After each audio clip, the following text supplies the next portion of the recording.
Signals cutting through the static. Brother from the Void here. Welcome to Tales from the Void. Tonight, we're heading to Viridia 4, a jungle world where the air is thick enough to chew, the ground is trying to swallow your boots, and the wildlife treats personal space like a hilarious joke. Quick note before we drop in. The outline for this episode was sent in by one of our patrons. So, if you've got a cursed little concept you want to see turned into a full Void story, you can join the Patreon. There's a link in the description. And we can build your idea into an episode together. Now, our narrator is Captain Arden Verus. He's still breathing, still moving, and still pretending this is all part of a plan. And he's not alone. He's got Drog, an ogrin with the subtlety of a falling bunker and the loyalty of a wrecking ball that's decided you're its best friend. They've got one objective: make it through the next stretch of nightmare without becoming a cautionary smear on the forest floor. So keep your head down, don't trust the silence, and if you hear laughter in the trees, assume it's not friendly.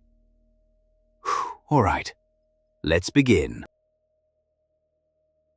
I never thought I'd miss having a proper comlink or backup.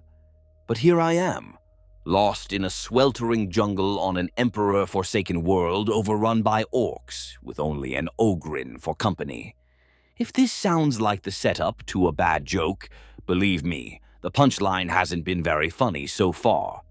The name's Captain Arden Verus, formerly of the 301st Viridian Guard. Formerly, because the 301st doesn't really exist anymore. It died on this steaming death trap of a planet called Viridia 4, along with most of my friends and any hope of reinforcement. Now it's just me and Drog, a 10-foot slab of muscle and loyalty. All bulging arms and a grin full of cracked teeth. He's got a face like an angry baby, scarred, wide-eyed, and oddly innocent beneath the war grime. We're trying to survive one day at a time. Survival rule number 1 in an orc-infested jungle: keep moving and stay quiet. That's easier said than done when your only ally is an ogrin who could make a saint lose his temper. Drog crashes through the undergrowth behind me like a one-man armored battalion, snapping branches and squelching through mud. Stealthy he is not. Every few steps I shoot a glare back at him and press a finger to my lips. He responds with a wide-eyed nod, like a chastised puppy, then immediately steps on the next loud twig with a crack that probably echoes to the planet's damned moons. Emperor help me. Somehow, the orc patrol we've been shadowing hasn't noticed us yet. Through a veil of broad fern leaves, I see 3 green-skinned brutes tramping along the animal trail ahead, oblivious. They're jabbering in their guttural tongue about something, probably arguing over who gets to eat what if they catch us Yumis. A couple of Gretchins scamper at their heels carrying ammo crates, snapping at each other. The orcs' laughter is coarse, full of cruel glee. To them, this jungle is a playground, and we're the hiding prey. Drog and I crouch in the foliage. I feel sweat trickle down my neck under my helmet. The air is so thick with humidity and alien pollen that my uniform clings to me like a damp second skin. Every breath tastes green and fetid, rich with rot, blooming flowers, and the distant acrid tinge of smoke from some orc bonfire miles away. My uniform, what's left of it, is soaked through. A stinging insect lands on my cheek and I flick it away, resisting the urge to curse out loud. A true officer of the Astra Militarum, I remind myself, endures hardship without complaint. But thrown, I'd give my last ration bar for a dry pair of socks and 5 minutes without an orc trying to kill me. Behind me, I hear a low grunt. Drog has something in his meaty hand. Emperor's Mercy. It's one of those bioluminescent beetles that crawl on the vines here. It's the size of a thrown gelt coin and glowing a soft electric blue. And of course, Drog is raising it toward his open mouth. The Ogryn has a bizarre habit of trying to eat anything that glows. In the past week, I've stopped him from chewing on discarded las batteries, fallen glow globes, and Emperor knows what else. Now it's a live beetle. I twist around and snatch his wrist before he can pop the thing in. "Not now, Drog," I hiss under my breath. The beetle wriggles, its tiny feet scrabbling at the calloused sausage that is Drog's finger. Drog pouts, his lower lip sticking out beneath his small tusk-like teeth. In a gravelly whisper that's somehow still too loud, he says, "But it glows. Drog hungry, boss." I narrow my eyes. "If you eat that, you'll be glowing too, and then the orcs will really see us. Is that what you want?" He pauses. I can almost see the gears in his thick skull turning. Finally, he shakes his head so vigorously, a few beads of sweat go flying. "No, boss. No want orcs, see Drog. Or see boss," he rumbles back, blinking earnestly. He carefully places the glowing beetle on a leaf instead, watching it scuttle away with a childlike sadness, as if letting go of a favorite snack. Sometimes I forget that, under the scarred, armor-plated giant exterior, Drog's basically an overgrown kid. A deadly overgrown kid who can snap an orc's spine like kindling, sure, but a kid all the same. And as frustrating as he can be, Emperor knows I'm glad he's here. Without him, I'd have probably lost my mind already out in this green hell, or lost my head to an orc axe. I turn my focus back to the orc patrol ahead. They've stopped in a clearing up the trail, sniffing around. The biggest of the three, an orc knob with a crude bionic eye and jaws studded with metal piercings, grunts something at the others. He might have caught a whiff of something in the air. I silently will my pounding heart to slow. By the throne, if they find us, it'll get ugly fast. I check the laspistol at my side instinctively, even though it won't do much against thick orc hides unless I hit a lucky spot. My last gun got lost days ago in a skirmish. Now I'm down to the pistol, a combat blade, and whatever ammo I have left in the few charge packs strapped to my belt. Drog shifts beside me, trying to be quiet for once. He's clutching his Ripper gun, a giant, brutal shotgun-like weapon that looks comically oversized in my hands, but fits just right in his. A faint whir comes from it as he checks the drum magazine for the 10th time today. The Ogryn might not be subtle, but he's reliable in a fight. If those orcs come at us, Drog will meet them head-on without a second thought. In fact, judging by the eager twitch in his muscles, he might even look forward to it. He always did love a good brawl. I just hope he remembers we're outnumbered, and that my plan is still not to engage unless absolutely necessary. I breathe slowly, in and out, trying to steady myself. The jungle smells of damp earth and rot. In the distance, a carrion bird screeches. The orc patrol grunts again. One of them spits a glob of black phlegm onto a fern. They seem restless, but not alarmed. Emperor be praised, maybe they'll move on. A mosquito the size of my thumb circles my ear. I resist the urge to swat it. Too much motion might draw an orc's eye. Drog, however, doesn't have my restraint. With a lightning slap, he smacks the bug as it lands on my shoulder, squashing it flat on my tattered shoulder plate. The slap is loud as a pistol crack. My heart leaps into my throat. The orcs bark in surprise at the sudden noise. I shoot Drog a look of pure murder. He flinches, realizing what he's done. "Sorry," he mouths, silently, looking like a scolded puppy again. The lead orc, the knob, snarls something and stomps toward our hiding spot, massive chopper axe raised. The other two follow, cocking their crude guns. So much for staying hidden. Looks like we're doing this the hard way. There's no time for blame or second thoughts. The second the orcs charge, survival instincts kick in. "Drog, to me!" I shout, and burst from the undergrowth into the muddy trail, raising my laspistol. A bolt of neon red lances from the muzzle and smacks one of the smaller orcs square in the chest. The creature roars in pain as the laser sizzles flesh, but it's not enough to drop him. Emperor's teeth. Lasfire is like pinpricks to these monsters, unless you hit something vital. The jungle explodes with noise. The orcs fire their weapons wildly, their slugs buzzing past my head like angry hornets. Splinters and leaves rain down as trunks and branches are chewed up by gunfire. I duck and weave, heart hammering. One round pings off my shoulder guard, making my arm go numb. Then Drog is there, bellowing a wordless battle cry. He charges past me like an enraged grox, all 10 feet and 400 pounds of him. His ripper gun booms with a sound like thunder. The closest orc, still reeling from my lasbolt, gets hit by a blast at near point-blank range. The heavy shot tears the greenskin's torso open in a spray of blackish blood. The orc gargles and collapses backward, chunks of fungal flesh blown out his back. The knob with the bionic eye barrels toward Drog, swinging that huge rusty axe. He's bellowing the classic orc war cry at the top of his lungs.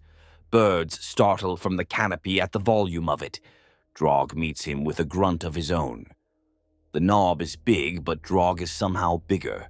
An Ogryn's bulk makes even a hulking orc look almost scrawny. The knob swings his chopper in a brutal downward arc.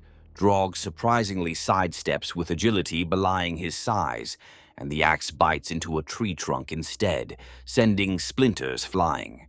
Before the orc can yank his weapon free, Drog slams the butt of his ripper gun into the knob's face. I hear the crunch even over the din. The impact shatters the knob's metal jaw piercings and probably a good number of teeth. The orc staggers, spitting blood and broken fangs, but still not down. The third orc skirts around them and comes straight for me, firing his crudely welded slugger pistol. I throw myself behind a thick tree as a hail of slugs chews into the bark. Chips of wood scratch my face. My mind races. I have maybe 2-3 shots left in my current last pack and a knife. Not great odds against a roaring green killing machine twice my weight. He's close now. I can smell the orc's foul stench, a mix of sweat, crude oil, and blood. With a guttural snarl, he lunges around the tree, a serrated cleaver raised high to hack me in two. I squeeze the trigger. A lasbolt catches him in the shoulder, burning a hole through his arm. It barely slows him. He's on me in an instant.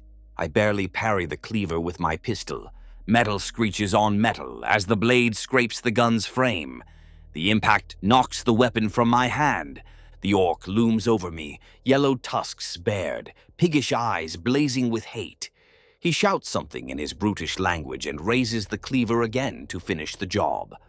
I desperately draw my combat blade with my free hand. Time seems to slow as adrenaline surges. Just as the cleaver starts to descend, I duck aside and jam my blade into the orc's armpit, where the armor is weakest. I put all my weight behind it, driving the knife to the hilt. The orc howls, his swing going wide and cleaving only vines and air. He tries to backhand me with his pistol hand, but I twist the knife viciously. I feel hot ichor splash on my hand and smell the nauseating burn of orc blood on my knife's power field. With a final bellow, the orc topples forward. I roll away, retrieving my pistol in the same motion. One snapshot to the back of the skull ensures he isn't getting up again. The body slumps, face down in the mud at my feet. I glance over to Drog's brawl. It's a savage contest of muscle and fury. The knob managed to free his axe and is hacking at Drog with furious strikes.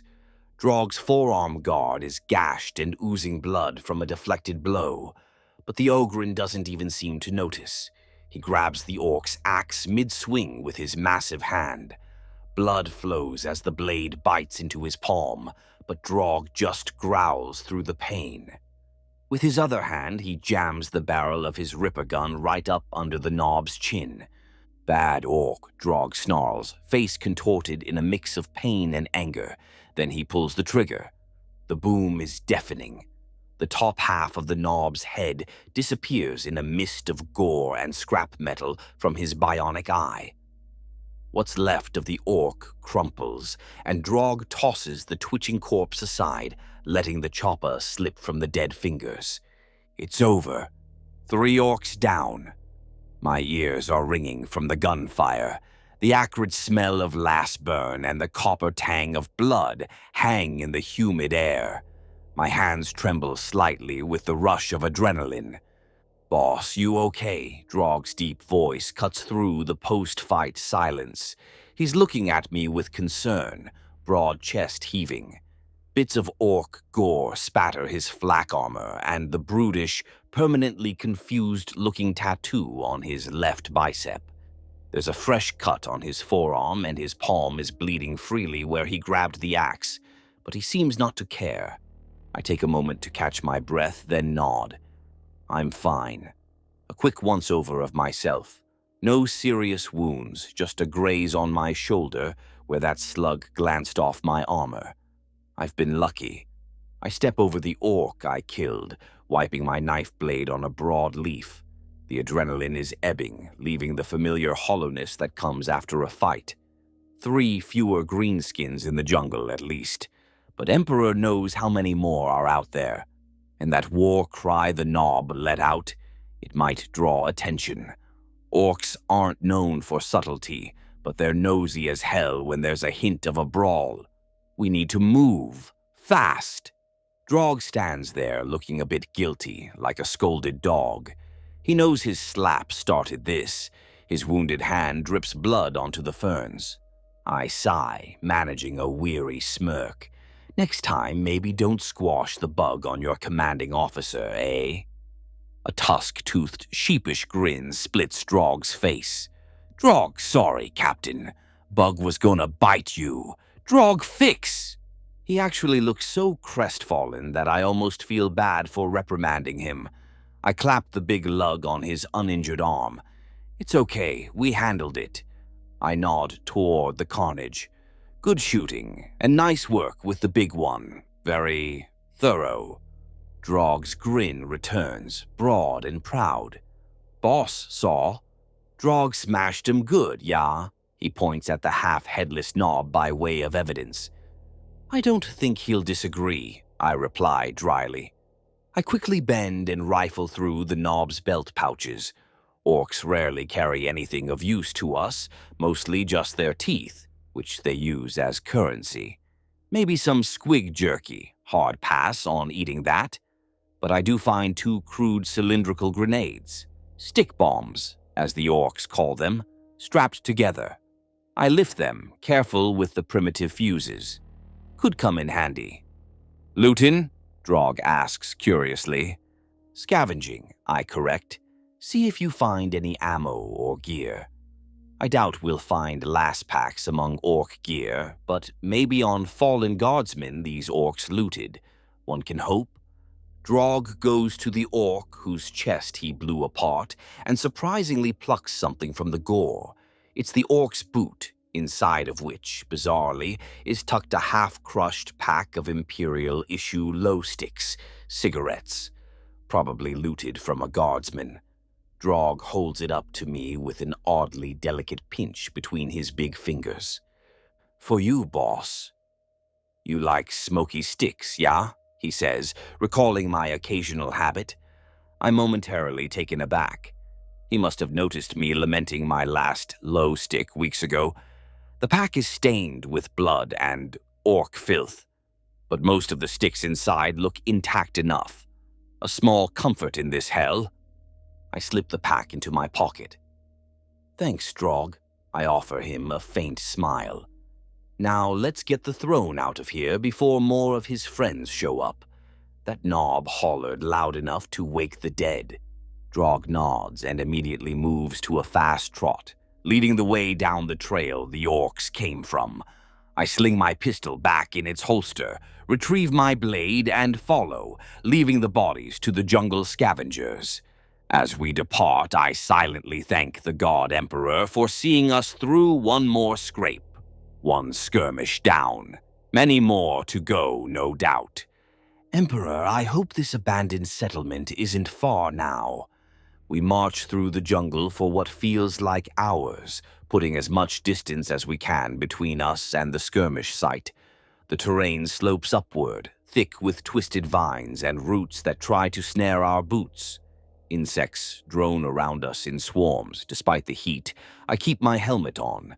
Better sweat than have some venomous dragonfly lay eggs in my ear. Yes, that happened to a trooper once, and I'm not keen on a repeat. Draug hums an off-key tune as we walk. It's a melody I vaguely recognize, an old Imperial infantry marching song, but he's forgotten most of the words, humming the tune in a deep rumble. The sound is oddly comforting, a reminder of more orderly days when we weren't just two lost souls in a sea of green. As the sun climbs to its zenith, the oppressive heat becomes almost unbearable. We take a breather in the shade of a toppled log that's wider than a tank. I crack open our canteen and hand it to Draug first. He gulps down a huge mouthful of water and passes it back, trying not to drink it all. Good, he remembers my lesson about rationing. Water's precious when every stream could be teeming with ork fungus or emperor knows what parasites. I take a modest sip, just enough to wet my throat. Even the canteen water tastes faintly of iron and algae. We boiled it the night before, but you can never get the swamp completely out of it. I grimace but swallow. Hydration over taste. While we rest, I tear a strip from a relatively clean corner of my tattered undershirt and wrap it around Draug's bleeding palm. It's a crude bandage at best. Blood quickly stains through. Ogren physiology being what it is, though, he'll probably heal up faster than I would. He watches me tie off the bandage with a curious expression. "Thanks, boss," he says softly. I nod. "Can't have you bleeding out on me, Draug. Besides," I force a light tone, "you only get to die on my orders, understood?" Draug chuckles at that, a deep her. "Yes, sir. Only when boss says." He actually takes it as a joke. I catch a glint of what might be amusement in his usually blank eyes. With a grunt, I get back to my feet and scan our surroundings. Emperor's Throne. This jungle is endless. Towering trees with canopies so thick you'd think there's no sky at all. Every direction looks the same. Green, dark, and threatening. The only guides I have are a battered compass, which mercifully still points somewhat toward magnetic north when it's in the mood, and the map I tore from a dead sergeant's field journal back in the city ruins. It's incomplete and rain-smeared, but it shows a general path to our goal, an old Imperial outpost located on the far side of this jungle valley. Outpost Xenonis. That was its official name, I think, though everyone just called it Fort Tempest. It used to be a research and refueling station back in the day, then later an emergency fallback point during the war. The tech priests had a small workshop there, and rumor was an Arvis lighter shuttle was kept in storage for emergencies. When the Orks hit us, Fort Tempest was where we were supposed to retreat if things went sour. Of course, things went more than sour. They went straight to hell, and our lines collapsed so fast half the companies never even got the order to pull back. By the time I realized we'd lost the city, we were scattered. Fort Tempest became less of a rally point and more of a faint hope. I adjust the compass and point roughly east-southeast. Few more kilometers that way, if this Emperor-blessed map is right, I mutter. Draug peers over my shoulder at the map. He leans in so far I worry his sweat might dissolve what's left of the ink. The concept of maps is mostly lost on him. They tried teaching him back in training. It didn't take. But he likes to pretend to understand. I trace a line with my finger. We're about here, and Fort Tempest is somewhere here. Maybe another day's march, 2 at most. Then we go get Skyboat? Drog asks, hopefully. I've mentioned the shuttle possibility to him before. Simpler to say, a small skyboat we can fly off-world, then explain the intricacies of aerospace craft to an Ogreen.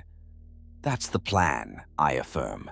Get to the fort, hope the shuttle's still there, functional and fueled, and hope we can figure out how to launch it.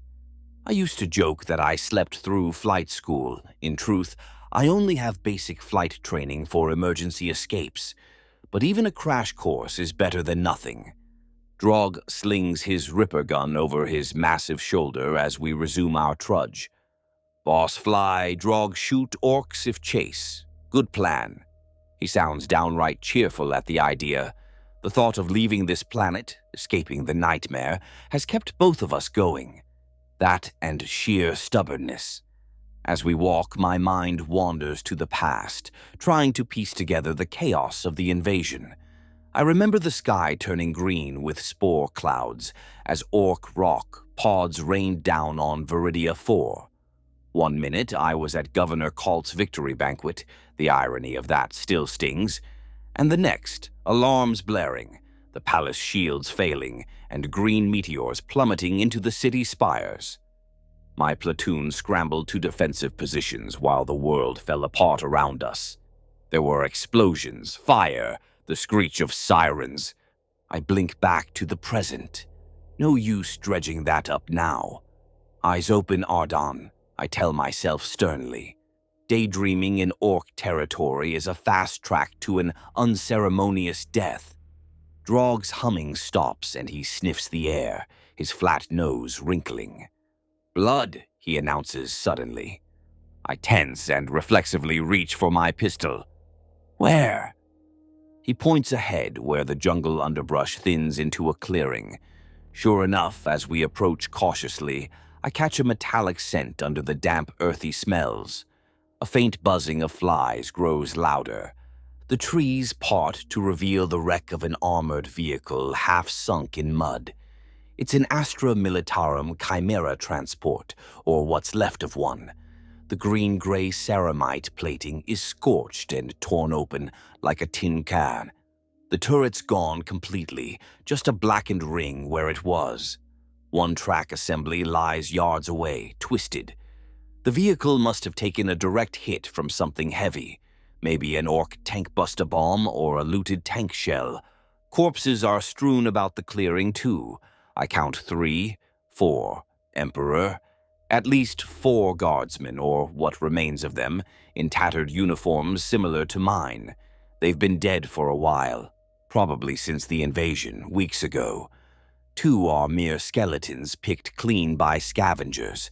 Another is a partially armored torso, crawling with fat jungle maggots. The 4th looks more intact, slumped against the Chimera's side, but the head is missing entirely, likely taken as a trophy by some Ork. My stomach turns, not just at the gore, but at the pang of recognition. The one slumped against the hull. I see a name patch on the torn flak vest. Ishmael. Throne. I knew him. Private Ishmael Wren. He drove a supply Chimera in our regiment. Always smiling, always talking about his little girl back home. And now he's just another lifeless husk in this Emperor-forsaken place. Drog stands quietly, unusually somber. Even he can grasp this scene enough to know it's time for respect. In fact, he carefully reaches down and gently removes a large jungle fern that had grown over one of the skeletal bodies, as if uncovering the fallen soldier to pay homage. It's a surprisingly tender gesture from someone who was splattering orc brains an hour ago. I swallow hard and force myself to move. This isn't the first time we've come across fallen comrades on our trek. It never gets easier, but I can't afford to break down or wallow. I have to focus on what can help the living. Check for supplies, I say quietly. My voice sounds hollow to my own ears. I kneel by the Chimera's rear hatch, which is blown open. Inside, it's dark and sweltering, but I can make out scattered equipment. A swarm of flies bursts out as I push the door further. Inside, the crew's stowage rack is mostly smashed, but I find a small miracle. A standard issue medkit, half crushed under a fallen panel but still sealed. I tug it free and wipe off the grime. The red Medicae symbol is faded but visible. Emperor bless whoever stalked this. Drog got something, I call softly. He's standing guard, keeping an eye on the jungle edge while I scavenge. Good man, I pop open the med kit. Inside are a few single-use injector ampules of painkillers, a half roll of synth bandage, some antiseptic wipes, and, yes, a tin of coagulant powder. Basic but life-saving stuff. I make a mental note of what we have now. Should be enough to patch a moderate wound or two in case things get ugly, and they always do. Next, I spot a gun near one of the skeletons. It's bent at the barrel and not functional, but the charge packs on its power cable might still hold a charge. Gently, I pry 2 packs loose from the rig and test their weight. One feels about 1/4 full, the other maybe half. Not great, but better than the almost empty spares I've been carrying. I slide the fresher pack into my laspistol to top it off and stow the other. Drog hunkers by Private Ishmael's body, tilting his head. "He friends with boss?" he asks quietly. I nod once, curtly. "We serve together." I don't trust myself to elaborate. Memories surge, Ishmael giving me a thumbs up from this very chimera as our convoy rolled out of the capital's gate, laughing at some joke over the Vox before all hell broke loose. I clench my jaw. "He was a good soldier," I manage to say. Drog reaches out a massive hand and almost tenderly closes the corpse's stiff fingers around a small object lying in the mud next to him. It's a tarnished Aquila pendant, a symbol of the Emperor, probably dropped by Ishmael as he died.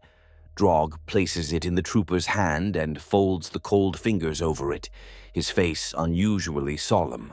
"Emperor, take him," Drog murmurs in his deep voice, almost like a prayer. A lump forms in my throat. Damn it, I can't afford sentiment right now, but seeing Drog do that, showing reverence in his simple way, hits me hard. I reach out and squeeze Drog's shoulder.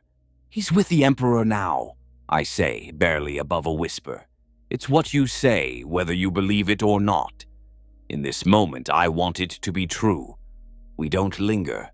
With what we could salvage secured in our pack, we step back from the clearing. I take one last look at Ishmael and the others. "We'll come back for you," I promise under my breath, knowing full well I might not have the chance. It's a comforting lie for myself as much as a pledge to the dead. As we depart, Drog gently places the broad fern frond back over Ishmael's body, almost tucking the fallen soldier in under a blanket of green. A final kindness. Then we slip once more into the embrace of the jungle. Night finds us in a small hollow beneath the roots of a gargantuan jungle tree, hidden from above by its fanning leaves. We didn't dare make a fire. Smoke and light are beacons for curious orcs, and the night is warm enough without it. Instead, we sit in darkness, illuminated only by the ghostly glow of distant luminescent fungi speckling the underbrush. It's eerily beautiful in a way. Viridia's jungle night would almost be peaceful if not for the distant echo of orc drums and the occasional burst of crude gunfire echoing over the canopy. The greenskins like to shoot at shadows for fun, even at night. Drog is propped against a root across from me, munching loudly on his portion of our rations. I say rations loosely. Tonight's dinner is a leathery strip of dried grox jerky each, supplemented by a handful of starch crackers I found smashed at the bottom of my pack. It's not much, but it keeps us going. I chew my share slowly, letting my saliva soften the jerky.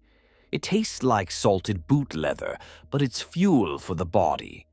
Drog, on the other hand, seems content. He savors the jerky like it's a steak from an officer's banquet, humming as he chews. I catch a glimpse of his face in a sliver of fungal light. He looks almost happy. Simplicity has its blessings, I suppose. "Boss not hungry?" he asks through a full mouth, noticing I've paused halfway through my meager strip. I offer a faint smile he probably can't see in the dark. "Just eating slow, Drog. If I finish too quick, I might start eyeing your share."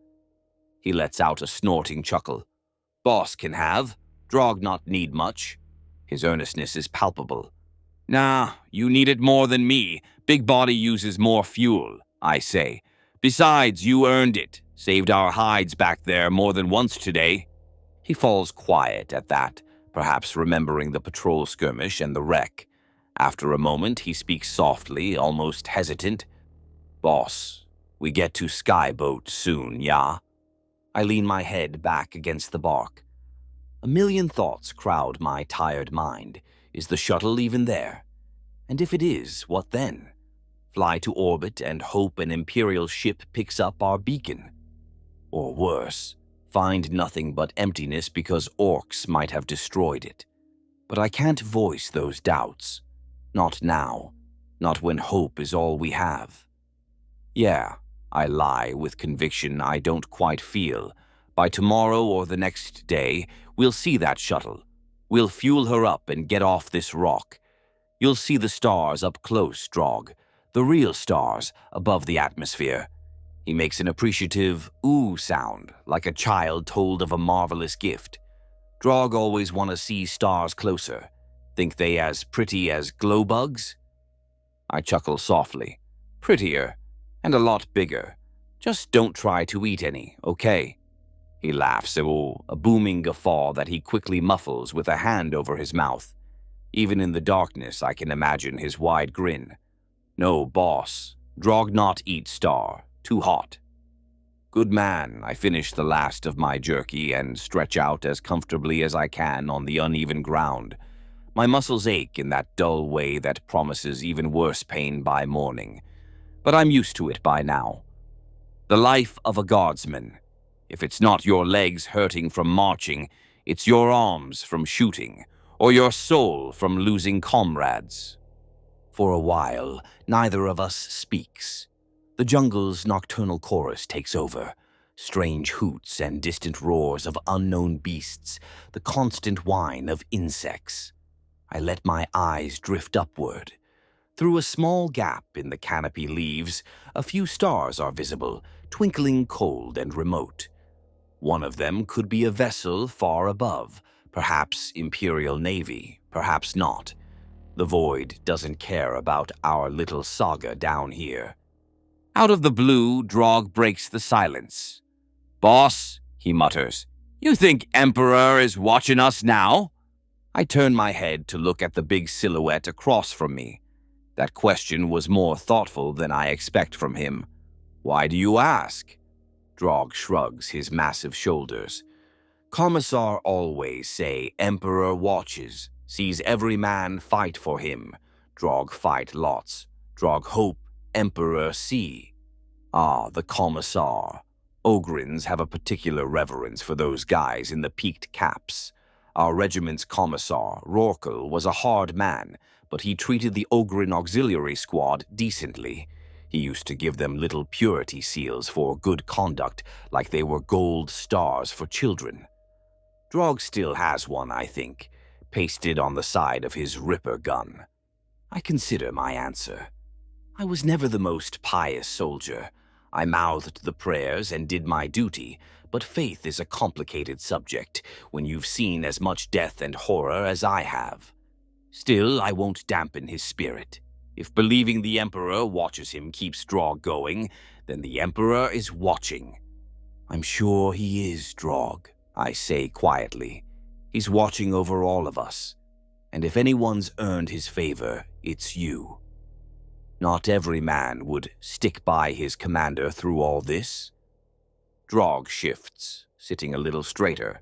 Emperor is like big boss, boss of bosses. Drog do good for Emperor and for you.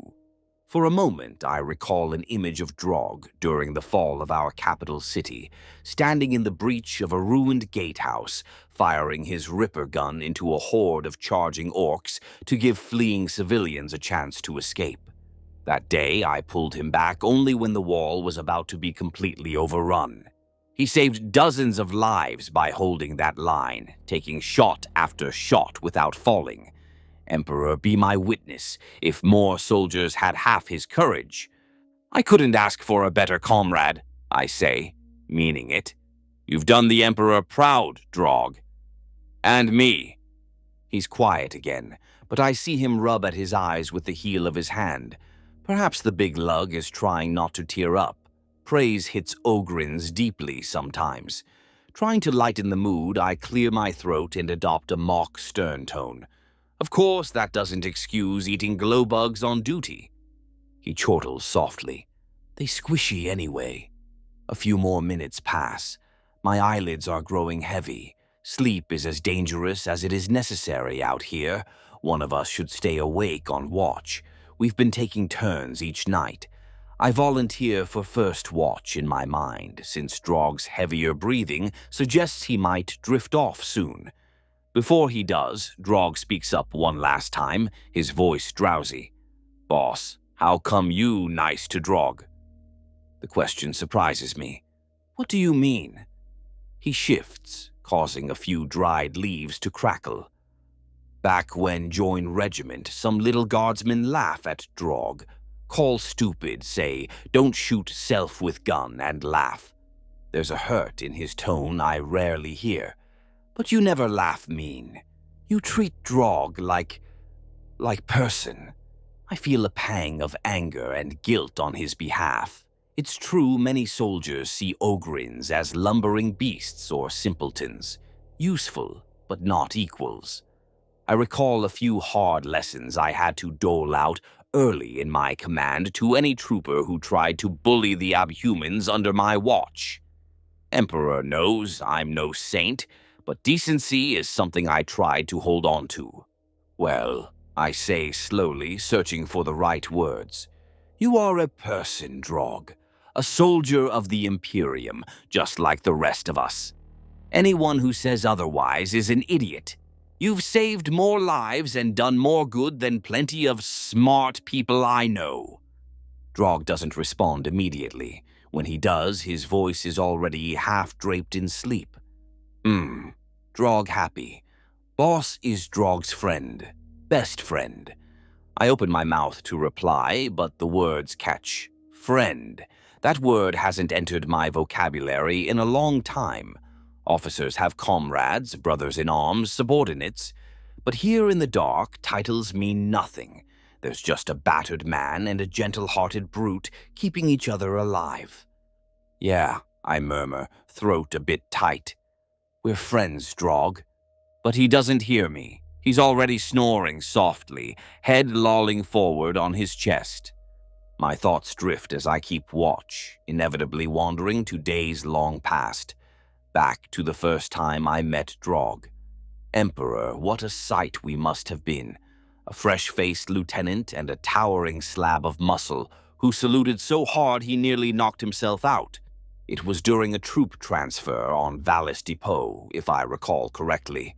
Our regiment had requested abhuman reinforcements for an upcoming campaign, and a squad of Ogrins was delivered to us in a Valkyrie dropship like oversized cargo. Most of the officers were wary, treating the new Ogrin auxilia as unpredictable brutes. I remember our commissar barking at them to stand at attention. Drog was front and center of the squad. He was an Ogrin bodyguard variant, assigned personally to regimental command staff for his good behavior. When Commissar Rorkel introduced me as one of the line officers, Drog stepped forward from the ranks, to the alarm of everyone, and snapped a salute. It was almost correct, except he used the wrong hand and nearly smacked his own forehead with the back of his gauntlet. I swear the ground shook a little when he stomped his feet together. Some of the guardsmen snickered under their breaths, but I found myself biting back a grin rather than a sneer. There was something endearing about how earnest he was, big puppy eyes looking to me for approval, even as blood trickled from the new gash on his brow where he'd accidentally hit himself. I returned the salute as smartly as I could. "Welcome, trooper. Drog, is it?" "Yes, sir. Drog ready to serve, sir," he thundered in that gravelly voice, chin up. He was practically vibrating with enthusiasm. From that day on, Drog attached himself to me like glue. He wasn't officially my bodyguard. He was meant to support the whole platoon. But he took a liking to me because I treated him with a modicum of respect. I didn't bark orders at him like he was a particularly stupid attack dog, the way some others did. If I needed him to do something, I'd say, please. Emperor knows that was a novelty for him. Once, early on, I found him outside the barracks tent at night, sleeping curled up by the entrance. "What are you doing out here, soldier?" I asked. "Guarding you, boss," he said, as if it were the most obvious thing. It took some convincing to get him to return to his own quarters. He only relented when I promised that nobody would hurt me under the watch of the base pickets. He wasn't so sure, but he went along with it. From then on, whenever I woke before dawn, I'd often find Drog sitting awake nearby, keeping silent vigil. It was unnecessary, quite paranoid, really, but I never scolded him for it. In truth, I was touched. As these memories dance through my mind, I realize I've been absently smiling in the dark. Here we are now, in a jungle far from those base camps, with Drog snoring softly a few feet away after another long day of protecting me. In some ways, nothing has changed at all. He's still keeping watch over my sorry hide, and I'm still relying on him more than I'd ever admit aloud. I let my gaze drift beyond our tiny campsite. Through a gap in the foliage, the horizon is a faint haze of flickering orange against the black sky, the distant remains of Habspire 1, our capital city, still burning. Even days later, the fires of its fall have not died out. The glow is like a baleful dawn perpetually on the wrong side of the horizon, a reminder of everything we've lost. I whisper a silent promise to that glow. We're still fighting. We're still alive, for whatever it's worth. Eventually, when I'm confident enough in the stillness, I allow my eyes to close. Just for a moment, I tell myself, sleep drifts in on silent wings, and for a while I escape the damp, dark reality of Viridia 4. Just for a few hours until dawn calls us to fight and march once more. I dream of fire and thunder. In my uneasy sleep, the jungle fades away and I'm back in the grand ballroom of Aurelian Palace on the eve of the invasion. Gilded chandeliers overhead, music playing, the clink of fine crystal glasses. Governor Colt is there in his ceremonial finery, chest puffed out as he boasts to his inner circle about how the Ork raids in the outer provinces have been contained. I see myself at the periphery of the room in formal dress uniform, uncomfortable, tugging at my collar and wishing I were back with my men on the wall. But attendance was mandatory for all officers that night to celebrate a great victory. I remember Colt's face, ruddy with drink, a self-satisfied smile, standing beneath an enormous Aquila banner. He was assuring a group of nobles that the green-skinned savages would never breach the hive city. That Viridia the Fourth stood strong. I recall the exact pompous cadence of his voice. The Emperor protects those who protect themselves, and we have done so most splendidly, gentlemen. No sooner had he uttered those words than a deafening boom shook the palace. The orchestra music screeched to a halt. Glasses and plates tinkled off tables. The first of many Ork drop pods had slammed into the city outskirts, though we didn't know it then. There was a moment of surreal silence as everyone exchanged confused looks, the governor's wide eyes reflecting the chandelier light. I remember the sweat suddenly blooming on his brow. Then the alarm klaxons began wailing, and an adjutant burst into the hall blathering about mass landings and greenskins within the outer walls. Panic erupted. The genteel soiree dissolved into screaming and running as another impact tremor hit, this one closer, toppling a marble statue and sending hairline cracks through the vaulted ceiling. Soldiers, including myself, rushed to form a protective cordon around the governor. I can still see Colt fumbling, white as a sheet, not so regal anymore. He was whisked away by bodyguards as the rest of us scrambled to our stations. I fled the opulence of that ballroom and traded it for the blood and smoke of the battlements. In my dream, scenes blur and meld. I'm on the city walls at midnight, under a sky turned green with alien spores. Ork rockets and anti-aircraft fire streak across the heavens. The smell of promethium and charred flesh chokes the air. Bolts from our defense lasers lance upward, cutting burning lines into descending Ork dropcraft. But there are too many. I shout orders to a squad of guardsmen at the west gate. The gate is a shattered ruin, blasted open by some infernal Ork tank. We fire volley after volley into a sea of green that surges through the breach. But for every Ork that falls, 2 more take its place. A hulking knob overruns our position. At some point, the line breaks completely. We're ordered to fall back deeper into the city. I recall sprinting down ash-covered streets with a handful of survivors as buildings toppled and Orks overran the defenses. Civilians ran alongside us or lay crushed in the rubble. The night was a cacophony of roars, gunfire, and the unholy WAAAGH that echoed from all quarters. Then a vivid image. An injured young guardsman, barely more than a boy, trapped under fallen masonry, screaming for help as flames licked closer. I tried to lift the debris, but it was too heavy. From the smoke, Drog appeared. He heaved the massive slab aside as if it were a toy block and pulled the boy free, handing him gently to me before charging back into the fray. Drog saved at least 3 others that night in similar fashion, fearless amidst the chaos. The last stand I remember was at Cathedral Square. A ragtag group of us, maybe 30 out of a regiment of thousands, formed a final firing line on the cathedral steps, determined to hold until any evacuations could finish.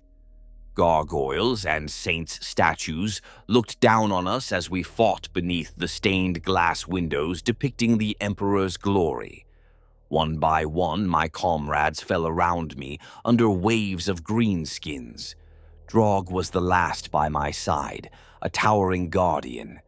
I see him in my dream, picking up a fallen heavy bolter and firing it from the hip, shouting, "Get back, you bad Orks!" as brass casings rain around his feet. It was the bravest, most absurd thing, an Ogryn operating a heavy bolter he had no training with.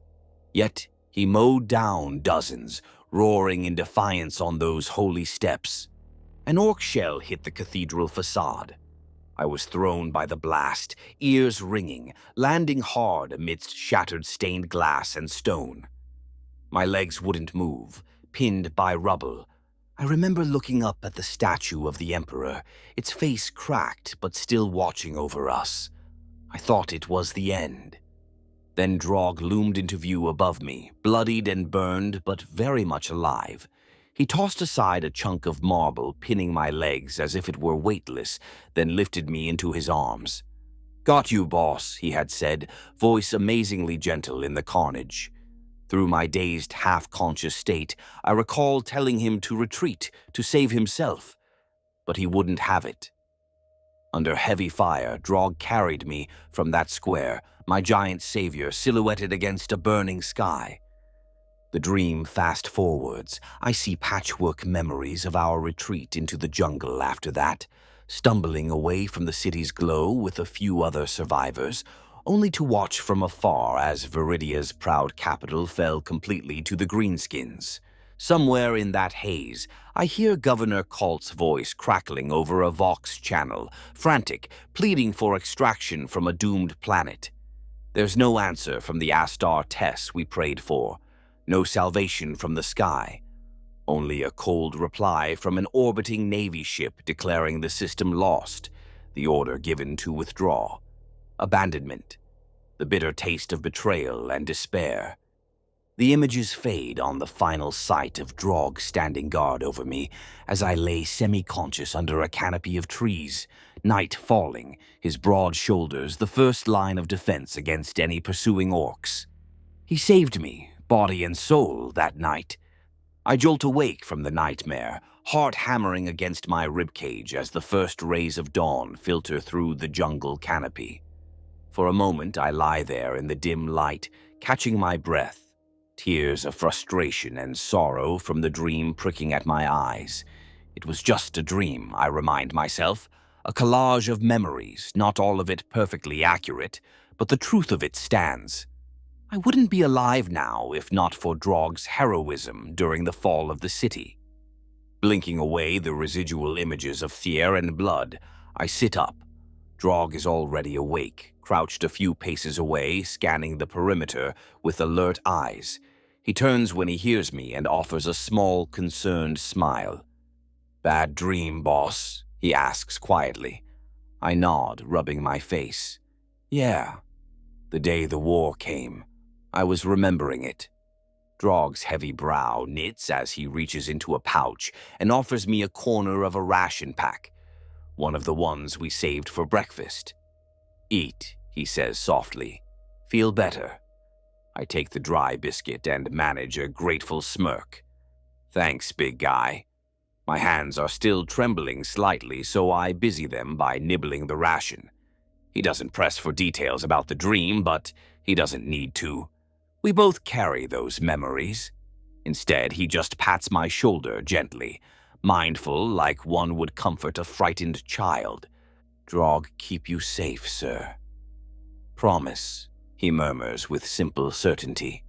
"I know," I reply, and this time I manage a genuine smile, albeit a sad one. "I know you will." We break camp in silence, each of us lost in our own thoughts of what was and what's yet to come. The nightmare may have passed, but the real nightmare of this planet remains. Still, with Draug by my side, I feel a glimmer of that same determination he showed carrying me from the flames. We survived that night. We'll survive this day. With a nod to each other, we step out once more into the dripping jungle, dawn light spearheading through the mist, on towards whatever awaits us at Fort Tempest. Close to midday, as the twin suns of Viridia pierce through a rare gap in the clouds, we come across an old, overgrown road, a cracked asphalt scar running east-west. According to the map, this road leads to Fort Tempest. My heart quickens. We must be getting close. However, the road isn't as abandoned as we hoped. As we carefully approach the shattered remains of a hab block by the roadside, we hear the unmistakable racket of orcs. The clanking of metal, guttural shouts, engines revving. A whole mob by the sound of it. I signal Draug and we duck behind the crumbling wall of the ruined hab. Peering through a hole in the plascrete, I spot them. A column of orcs moving parallel to the road, maybe 50 yards from us, crashing through the brush. Emperor's mercy. It's a sizable war band, at least 24 Ork boys, some swagger on rattling warbikes that belch oily smoke, others tromp on foot, hacking at foliage in their way. They're all daubed in garish war paint and festooned with grisly trophies. Strings of human finger bones, helmets of fallen guardsmen skewered on spikes, even a tattered Imperial banner being used as a loincloth by one. The sight churns my stomach. Several Gretchins scurry among them with sacks and ammo, trying not to get kicked. At the column's forefront, two hulking knobs swagger while barking orders, or what passes for order among greenskins, and behind them a team of orcs pushes along a ramshackle buggy mounted with a big gun that looks scavenged from a tank. Two squighounds on makeshift leashes snarl and snap at anything that moves, straining against their chains as they're dragged along. Drog and I exchange a tense glance. We absolutely cannot fight this many, not head-on. Our only chance is to stay unseen until they pass. I press my back against the wall and hold my breath as the mob draws nearer. The stench hits us first, sweat, machine oil, and a sickly sweet tang of fungal brew. The orcs likely have been drinking something foul. Drog huddles down, making himself as small as a 400-pound ogrin can. I can tell every instinct in him is to face them and fight. Ogrins aren't wired to hide, but he follows my lead, jaw clenched, knuckles white on his ripper gun. An orc voice, dangerously close, growls in their brutish dialect, "Oi, keep moving your gits. Warboss wants all boys at the fort by dusk." Warboss. At the fort. My pulse quickens. So the head of this WAAAGH is here in person, and they're all gathering at Fort Tempest. That could be very, very bad for us, or oddly fortunate, depending on what we find. But one thing is certain. Fort Tempest isn't the quiet, abandoned sanctuary I'd hoped for. A second voice, higher pitched and sniveling, a Gretchin, pipes up. "He gonna have a proper pit fight tonight, you think? Or just more shooting humies?" A guttural laugh from an orc answers. "Ha, Warboss got something special planned, I heard. Got a big humie prize, he does. Might smash him up, good for us boys to see." There's a round of raucous laughter and hooting at this. I feel my blood run cold. A big humie prize. Emperor, are there other survivors? Or could it be? I glance at Drog. He heard it too. His brow furrows in confusion and anger. The voices fade a bit as the group moves on. I chance another peek. The tail end of the warband is passing by. A cart pulled by a pair of giant boar-like squigs is loaded with crates of ammunition and what looks like human spoils. I see a torn banner of the Imperial Aquila, some looted furniture, even a broken cogitator unit. This mob has been busy ransacking. One Gretchin at the back is lagging, dragging a sack almost as big as himself, which spills something metallic, probably shell casings.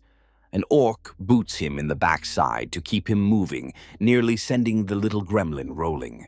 The others roar with laughter as the unfortunate runt scrambles up and continues. At last, the procession passes and their noise begins to recede into the jungle ahead. We stay put a long minute, until the only sounds are the rustling leaves and buzzing insects. I let out a breath I'd been holding. That was too close. One stray look in our direction, and we'd have been cornered rats. Drog quietly rises to his full height, stretching cramped muscles. "They go into fort," he rumbles softly. "Yeah," I reply, mind racing. The orcs are consolidating at Fort Tempest, likely the warboss's base now, and they mentioned a big humie prize. I grit my teeth. It could be some high-ranking officer, or emperor forbid, the planetary governor himself if he survived. If that bastard cult got caught, I almost pity him. Orcs aren't known for gentle handling of prisoners. We skirt the old road carefully, staying within the tree line for cover. The jungle itself seems determined to test us as well. As we creep through a particularly dense thicket of vines and broad-leafed plants, I feel something latch onto my left boot. It's sudden and strong, like a vice clamping around my ankle. I bite back a yelp and glance down. A thick green vine has coiled around my boot and is tightening, thorns digging through the leather. Emperor's teeth, one of the local carnivorous creepers the Katakshin troops warned us about, nicknamed strangleweed. And it's got me. I tug and twist my foot, but the vine yanks back, nearly pulling me off balance. In seconds, a second tendril is snaking toward my other leg, moving with unsettling serpentine purpose. "Hold on, boss," Drog whispers urgently. In a flash, he steps beside me and swings his combat blade, a crude machete he took off a dead orc, in a broad arc. He shears through the vine in one mighty chop. The severed pieces writhe on the ground like angry snakes, oozing a sappy ichor. I quickly pry the remaining coil off my bleeding boot. My ankle throbs, but it's just shallow punctures, nothing some bandage can't fix later. Before we can breathe a sigh of relief, the undergrowth around us rustles to life. More of the vines, agitated by the disturbance, begin uncoiling from the trees above. I see at least 3, 4 of them slithering down, feeling through the air, seeking us out. "Go, go!" I hiss. Quietly as we can, we hasten forward, away from the writhing patch of strangleweed. One lash of a vine whips out and nearly catches my arm, but I duck, and it snags a tree trunk instead, stripping bark in a single constricting motion. That would have crushed bone had it caught me. Drog takes up the rear, batting away a reaching tendril with the flat of his blade and even grabbing one vine in his gloved hand to hurl it back into the bushes. It moves like a living thing, trying to curl around his forearm, but his brute strength wins out. He tears it apart with a grunt and tosses the pieces aside. We push beyond the infested thicket, not stopping until the ominous rustling fades behind us. Only then do I allow myself to exhale. I nod my thanks to Drog, catching my breath. "Damn fauna is as bad as the Orks," I mutter, wiping sweat from my brow. Drog gives a half smile, patting my shoulder. "Plant, not eat, boss today." I can't help but chuckle softly, despite the adrenaline still pounding in my veins. Not if I can help it. We take a moment to recompose ourselves. I check my ankle. 2 puncture wounds, already clotting, nothing serious. A quick wrap of bandage from the medkit will do. Drog keeps watch as I bind my ankle, eyeing the jungle as if daring it to try anything else. With that unpleasant surprise behind us, we move on, even more wary of our surroundings. Every rustle of leaves or sway of moss makes my trigger finger twitch. But we can't afford another delay. The closer we get to the outpost, the more signs of orc presence we see. Broken down sentry guns covered in green graffiti, trees crudely chopped to form crude barricades or bonfires, even a grisly totem hung from a branch. A human regiment standard defaced with orc glyphs and what looks like the skull of its former bearer atop it. Each sight hardens the knot in my stomach. I remind myself, Fort Tempest might be crawling with greenskins, but it's still our best shot at leaving this planet. The shuttle could still be there, and now, possibly, others to save. By late afternoon, we reach a rocky outcrop overlooking the clearing where Fort Tempest lies. We belly crawl the last few meters to remain unseen. The sight that greets us makes my heart sink. Fort Tempest, once a modest Imperial compound carved out of the jungle, is now an orc camp bustling with activity. What had been orderly, prefabricated hab buildings and steel palisades are now scarred ruins daubed with crude orc glyphs in slashes of red and white paint. The main gate lies torn from its hinges, replaced by a spiked barrier of welded scrap. Smoke rises from multiple bonfires across the base, and the air throbs with guttural chanting and the clang of metal on metal. Jagged barricades and rickety watchtowers built from felled trees and wreckage have sprung up around the perimeter. I see at least 50 Ork boys milling about, likely more out of sight. Some tinker with weapons or brawl idly with each other for sport. Others chant and sing snatches of ominous orc songs as they pile ammo and fuel drums. In the center of the compound, where the landing pad and admin building used to be, stands a particularly large bonfire, surrounded by cheering orcs. My gut twists as I realize what they're burning. Pieces of an Imperial shuttle, wing fragments, hull plating. They've demolished the Arvis lighter that was here and are using it as kindling for their celebration. So much for our quick escape. I swallow my despair. Maybe some part of the shuttle remains, but from here it looks thoroughly trashed. Emperor, damn it.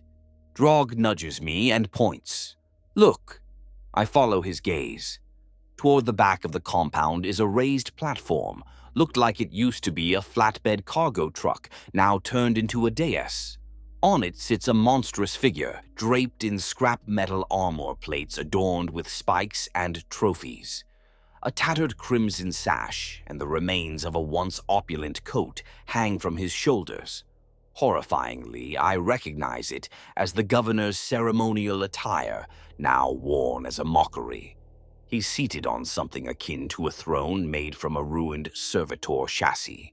Even from this distance, I can see the gleam of his cybernetic eye and the massive boss pole banner rising behind him, marked with a crude symbol and severed heads. That must be the war boss. He's flanked by burly Nobz, and at his feet, I squint through my field monoculars for a better look. There's a cage, a thick iron-barred cage like a giant pet carrier. Inside the cage huddles a human form.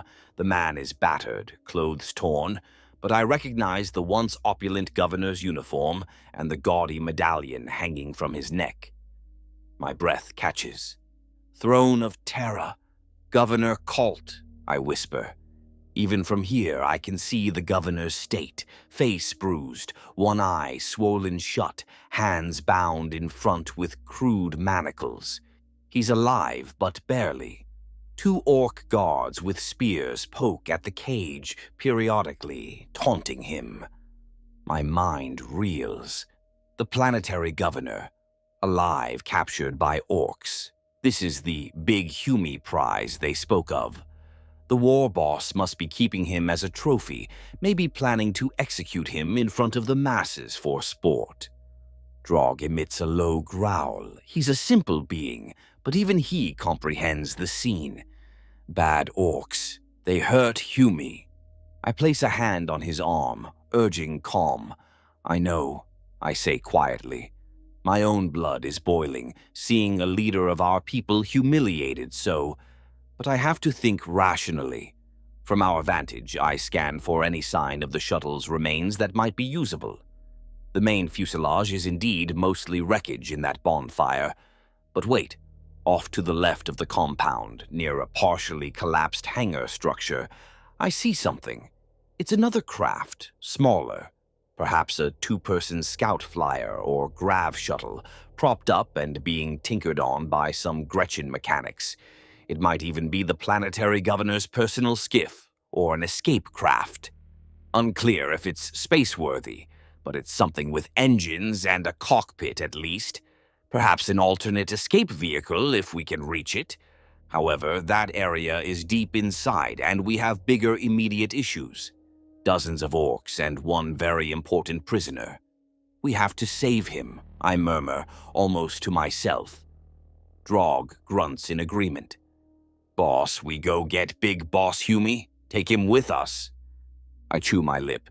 It would be easier to slip away alone or with just Drog and me, but leaving the governor to whatever fate these savages have planned. No, I'm an Imperial officer. Abandoning the planet's highest authority, no matter how I might personally regard his leadership, is not an option I can stomach.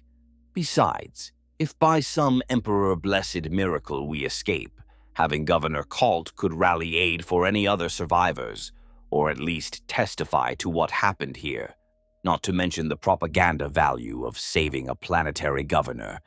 The Munitorum might even reward an act like that. Though, truth be told, that's the least of my considerations right now. It just feels right.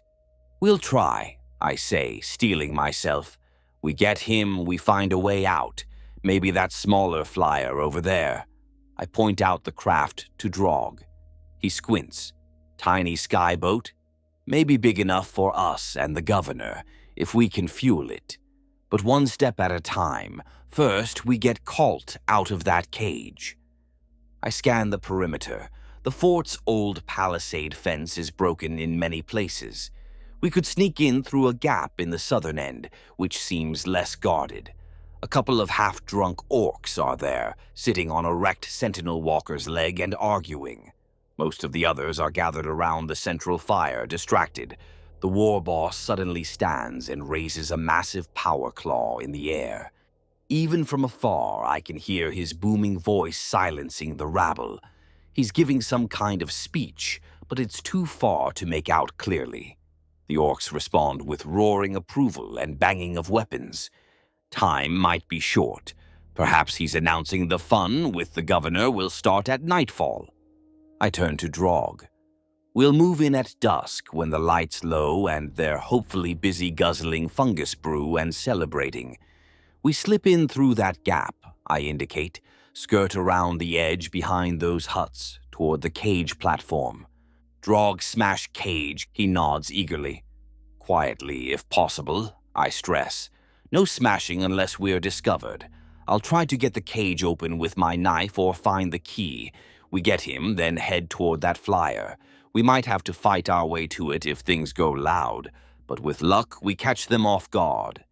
Drog listens, furrowing his brow in concentration. He's come a long way in taking complex orders. Drog follow boss, save governor, he affirms. I offer a small, tight smile. Emperor willing? We slink back from the ridge to cover, preparing to circle closer under the veil of approaching dusk. My heart thuds with a mix of fear and grim excitement. It's a crazy plan, bordering on suicidal.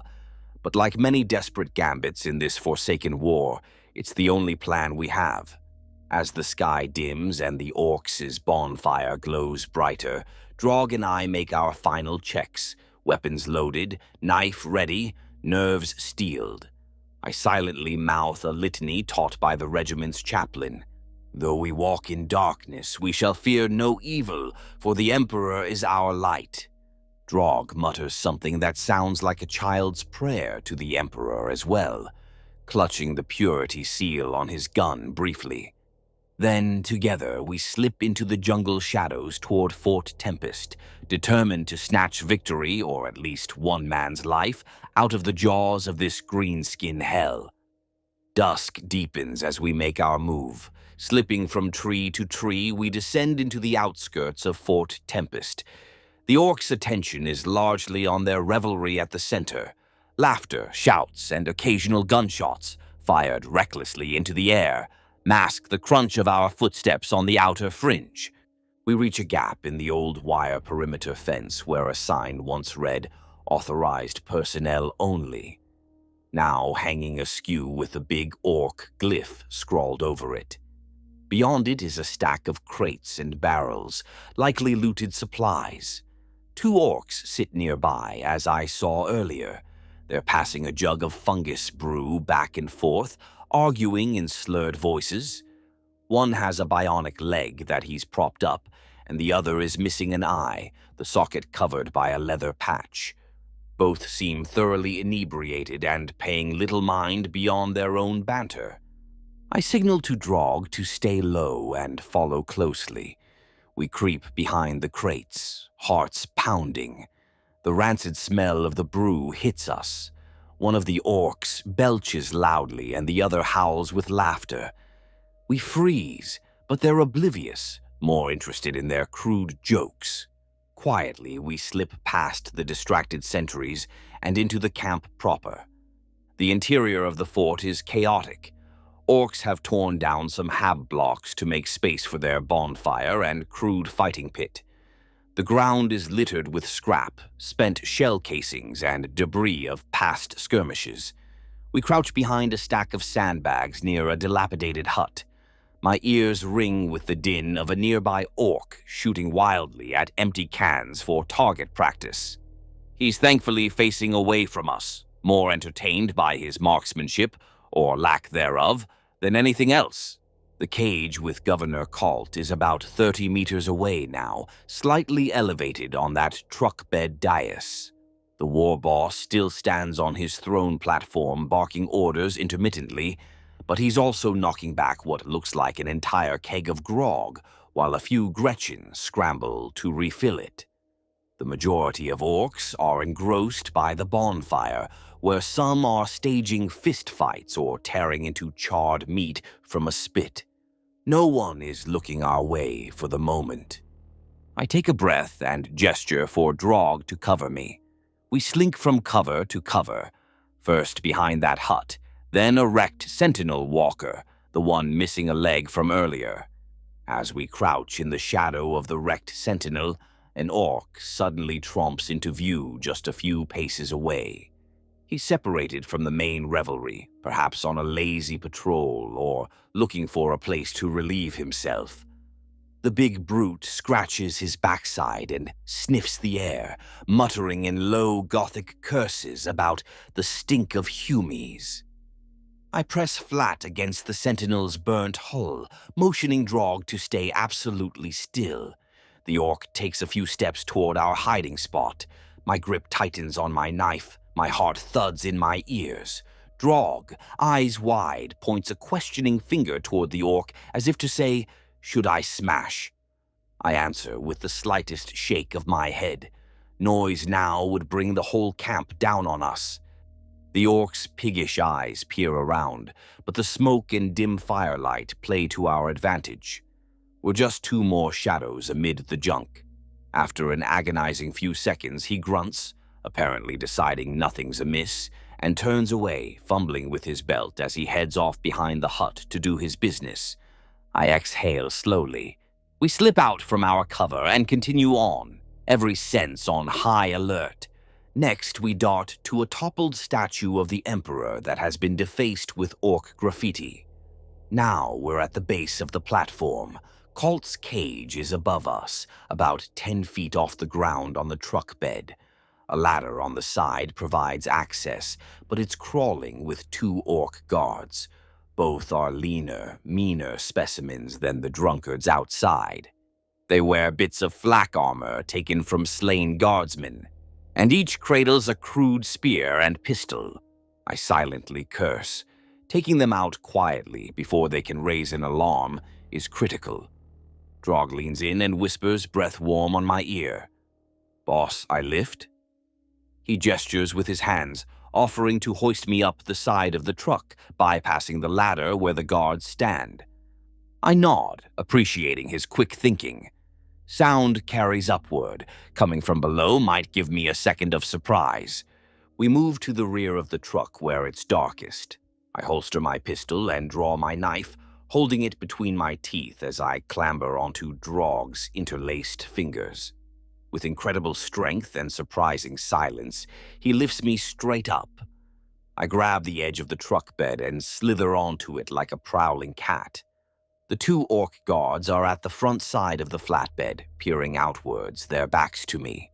One is gnawing on something, Emperor knows what part of who, and the other is laughing quietly, likely exchanging some crude commentary about the fights going on by the bonfire. I pad closer on soft feet, knife in one hand, the other hand reaching for my sidearm slowly.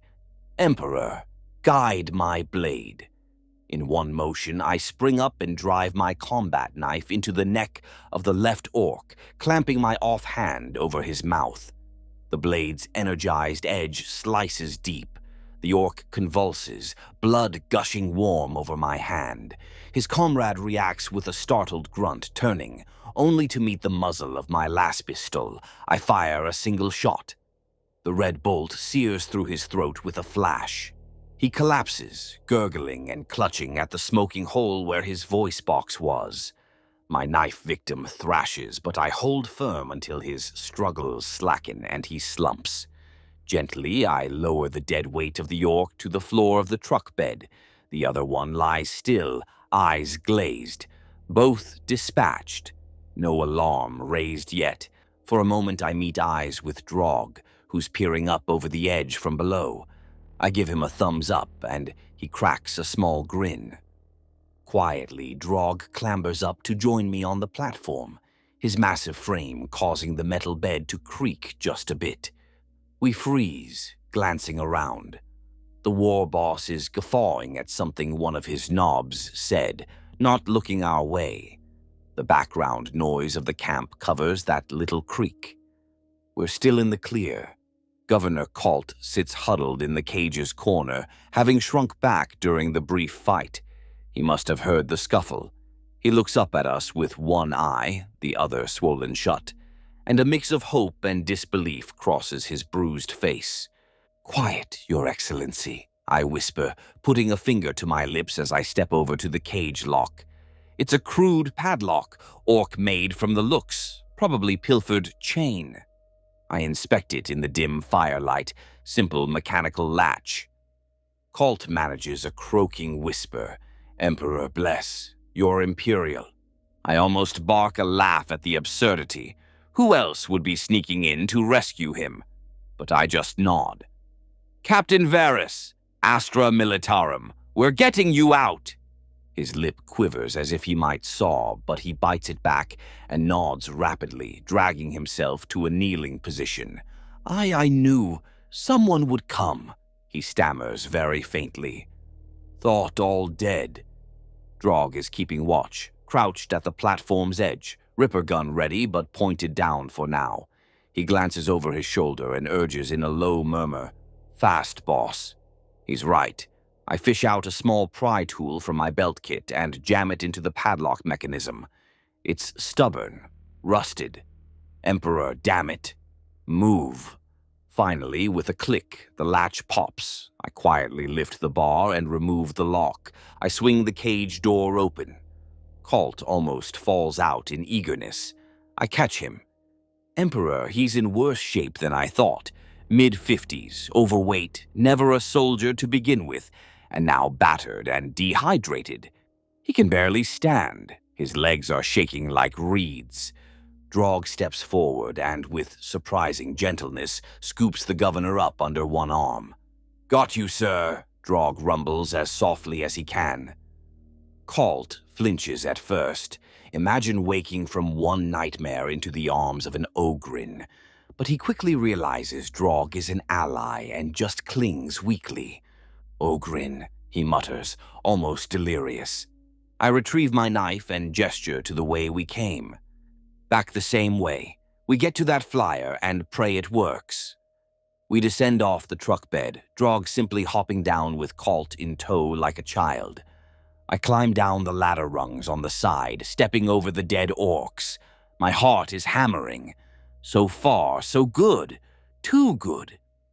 "Lady Luck, don't you dare turn on us now!"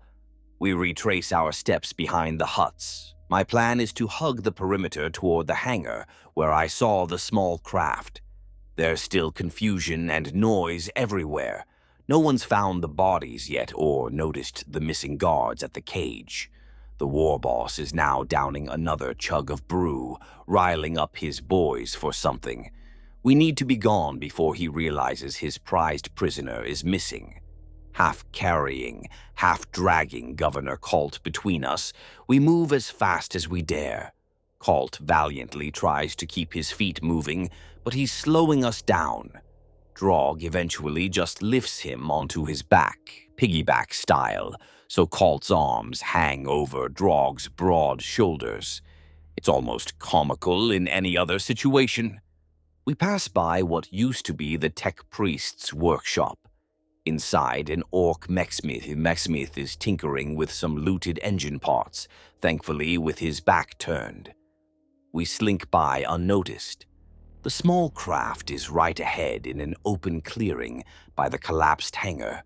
Looks like a sleek two-seater atmospheric shuttle or skimmer, not originally military. It's propped up on crates, and I can see Gretchin mechanics sleeping under its wing, tools scattered. They must have been trying to figure it out, then gave up for the evening. My heart leaps. This might actually be our way out.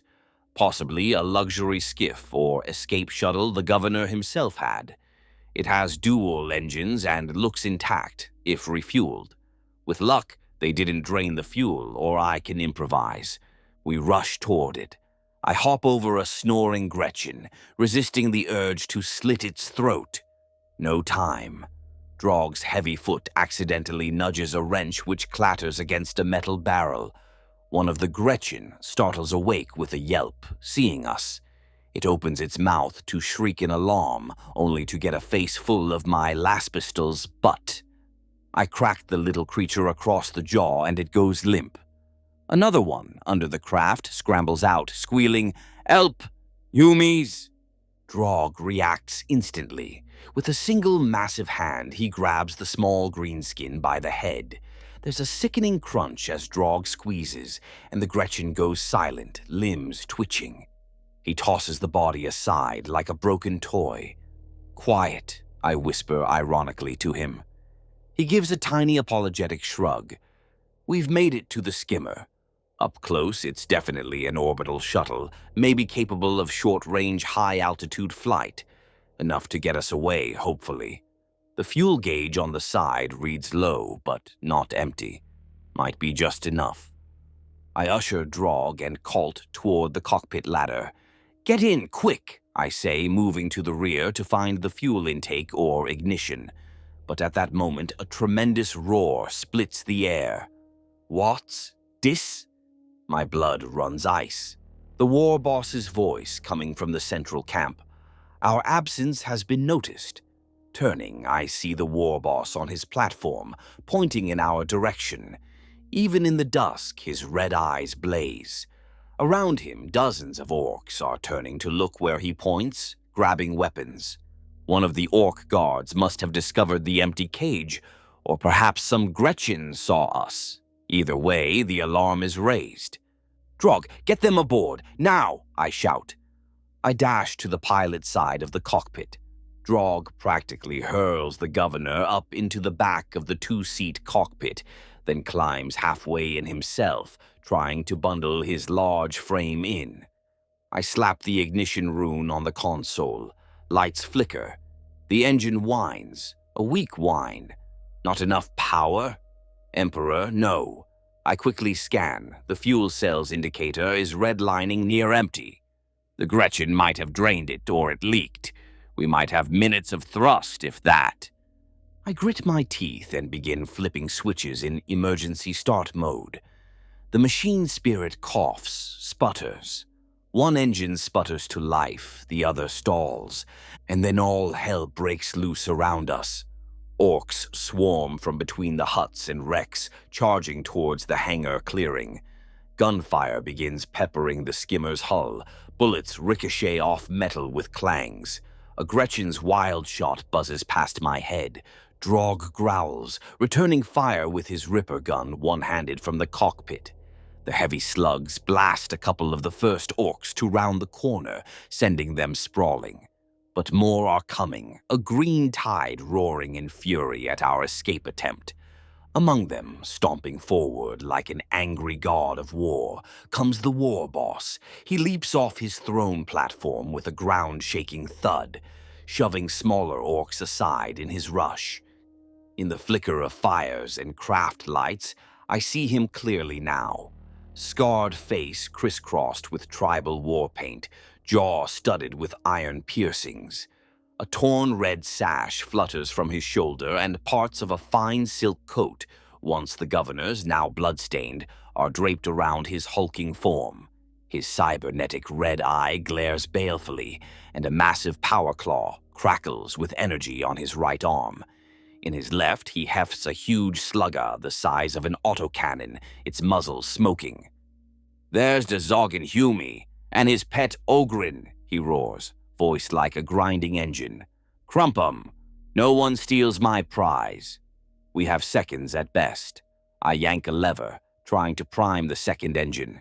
It grinds but won't catch. "Emperor, come on!" Drog has emptied his ripper gun's magazine and drops it, drawing his melee weapon, a brutal mace of flanged adamantium, from his belt. He half-turns to me. "Boss, go! Drog, stop him!" he barks with an urgency I've never heard from him. Before I can react, he swings out of the cockpit, planting himself between the onrushing orcs and the skimmer. In the back seat, Governor Colt is conscious but cowering, holding his head. "Drog, no! Get back in!" I shout, reaching for him. But it's too late. He's fully engaged in front of the craft now, fists and mace raised. 4 Ork boys charge him head-on. Drog meets them with a thunderous bellow. His mace crunches into the first Ork's skull, dropping it instantly. An axe from the second Ork bites into Drog's side, drawing a spray of blood. But Drog ignores the wound and grabs that Ork by the arm, literally tearing it from its socket with sheer force. The Ork's scream gurgles as Drog kicks him away. The remaining 2 Orks hesitate a second. Ogren fury is a terrifying sight. Drog seizes that moment, slamming his massive fist into one's chest, with a crack of ribs audible even over the din. The Ork flies back, colliding with the other, toppling them both. Despite the carnage, more Orks are encircling now. Gunfire zings around. A lucky shot clips my shoulder plate, spinning me against the hull. I grit my teeth against the pain and flick another switch. The second engine sputters to life at last, coughing blue flame. The skimmer begins to levitate slightly, wobbling on its anti-grav. "Drog, we're set! Get in!" I scream. But at that moment, the war boss himself barrels into view, shoving aside a knot of boys to face Drog. He is a monster, nearly as tall as Drog and far broader. His bad eye lens glows red as he sizes up the Ogrine. "You," the war boss snarls at Drog, "you think you can nick me prize and leave, you great lummox? I'll rip your guts for dat." Drog squares up, breathing hard but resolute. Blood trickles from the gash in his side. His right arm is bleeding from an earlier graze, yet he stands firm like a living bulwark. "Not afraid of you," Drog rumbles, voice surprisingly steady. He twirls his mace once, ready. The war boss snorts, then breaks into a tusked grin. "Got some fight in ya, huh? Good. I like a good scrap." He gestures crudely at the Orks around. "Back off, boys. This one's mine." The Orks form a loose ring, chortling and jeering, eager to see the duel. This isn't good. If Drog gets tangled with the war boss, we don't have time for this. But I can't just leave him. I abandon the cockpit and hop down, intending to help Drog, or at least cover him. I've got my pistol and 2 stick bombs. Perhaps I could... Suddenly, a hand grabs my arm from behind. I whirl, pistol coming up, only to see Governor Colt, eyes wild and desperate, tugging me. "Please," he begs in a ragged whisper, "don't leave me." He's half in, half out of the cockpit, petrified. Emperor's name, I can't manage both saving Drog and protecting Colt. The engines are on. We need to take off now or we all die here. Over Colt's shoulder, I see the war boss lunge at Drog with a speed belied by his bulk. Drog dodges the first swipe of the crackling power claw by inches. The giant pincer snaps shut on empty air with a thunderous clank. Drog counters, smashing his mace into the war boss's armored shoulder. The impact dents metal and draws a snarl of pain from the monster. The 2 behemoths trade blows, the war boss firing a couple slugs point blank that thud into Drog's torso, making him stagger. Drog retaliating by grabbing a loose gear off the ground and bashing it across the war boss's face, ripping away a chunk of green flesh and an ear. They are locked in now, oblivious to anything else. Around, the Orks cheer their leader, some taking pot shots at the skimmer sporadically. A slug zings past Colt's head, making him yelp and duck. We're sitting targets here.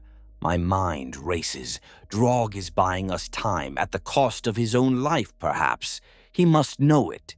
If I run out there, both I and the governor likely die, and Drog's stand is wasted.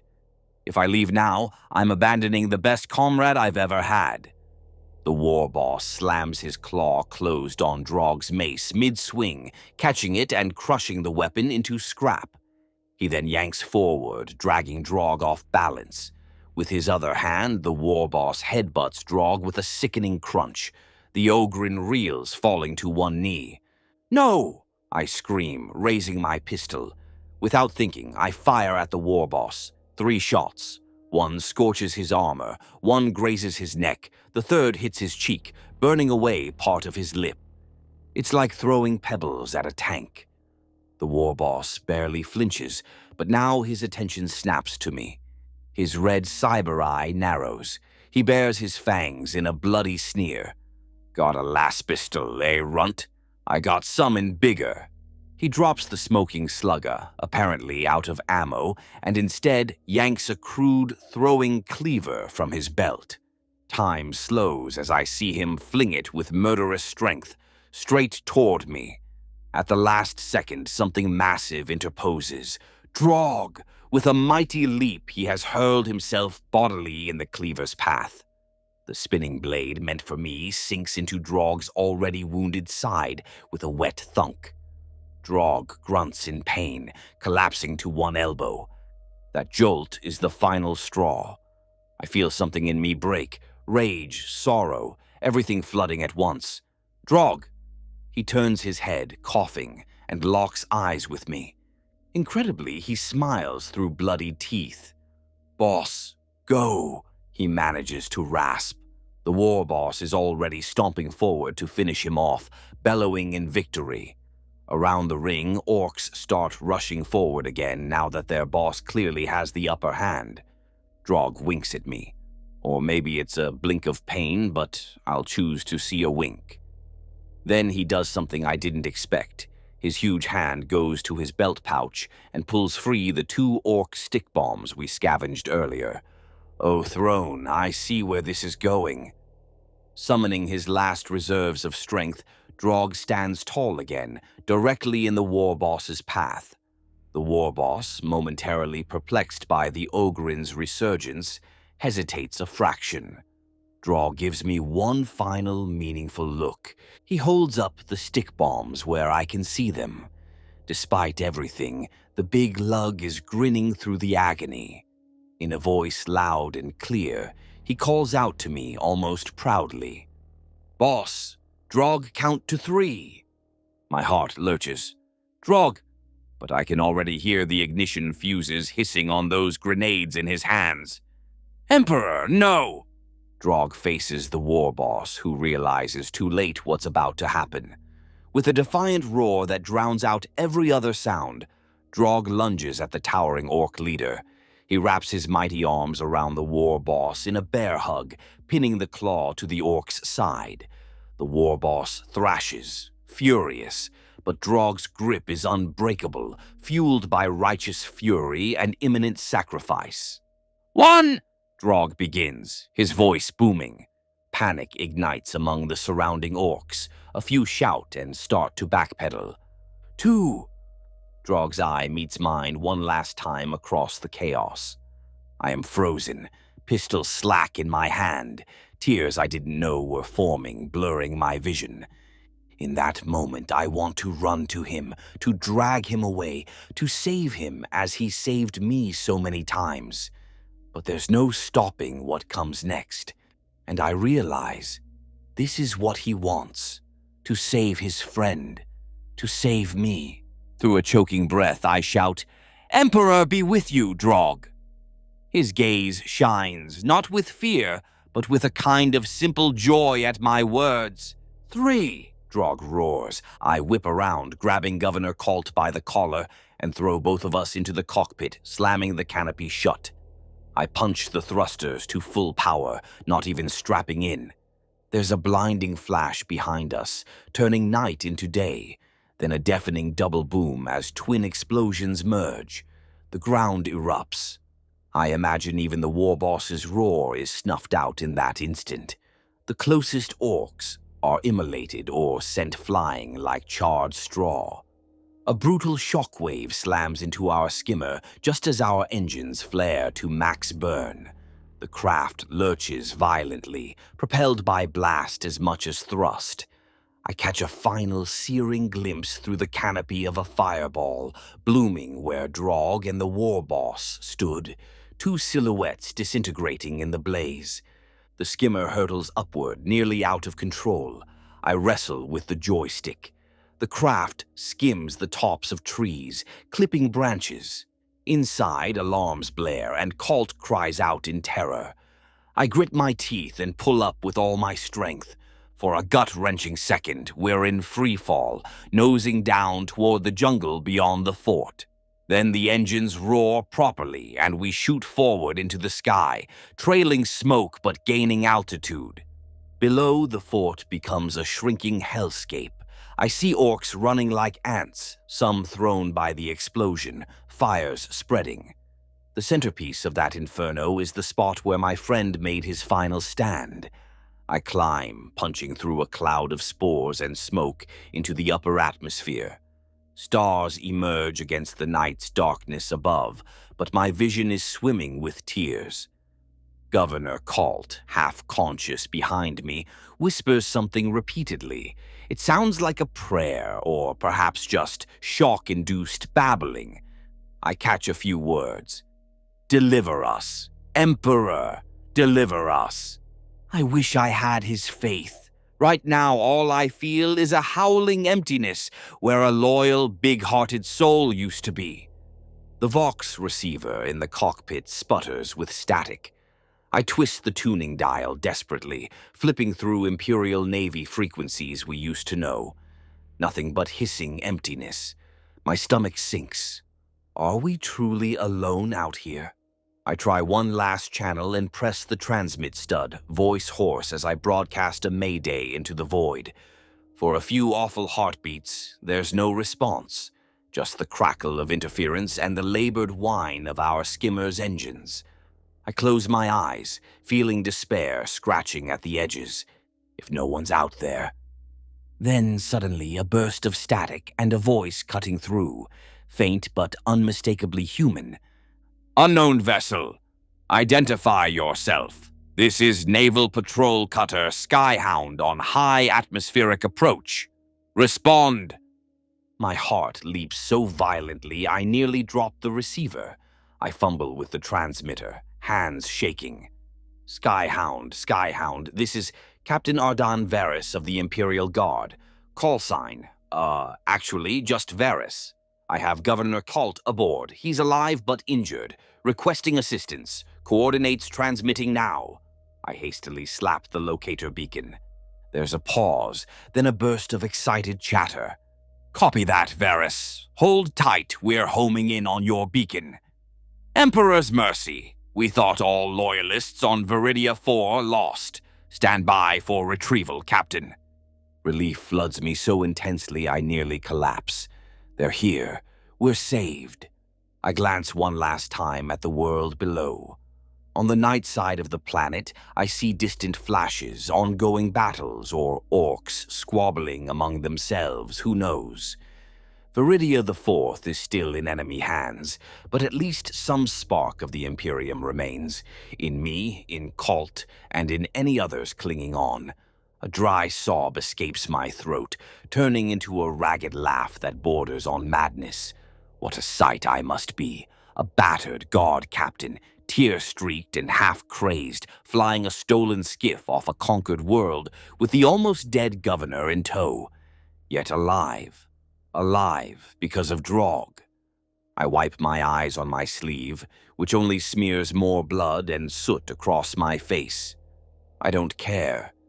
A memory surfaces, Draug in the quiet last night asking if the Emperor was watching. I sure hope he was. That big oaf deserved to be seen in his finest moment. The console flickers an alert. We're nearly out of fuel. The engines sputter, struggling. We won't make orbit. But maybe we won't need to. The Vox crackles again with instructions for docking approach. I acknowledge, voice steadier than I feel, as I guide the trembling skimmer toward the faint lights of the incoming Navy cutter. I whisper under my breath a final eulogy only I can hear. Thank you, my friend. Emperor, watch over Drog. He only ever wanted to make you proud. In the silent void above the burning world, I swear I can almost hear a deep, warm chuckle and see a gap-toothed grin. Maybe it's just memory. Or maybe, just maybe, the Emperor let his most loyal Ogryn bask in a bit of glory beyond mortal eyes. The cutter's bay opens, light beckoning us in. Our craft shudders and enters, guided by tractor beams. Safety at last. Surrounded by Navy crew rushing to help, I finally allow myself to slump in the pilot seat, exhaustion crashing down. We're leaving Viridia 4 behind, but I'll carry its legacy, his legacy, with me forever. Somewhere in the back of my mind, a big voice still echoes.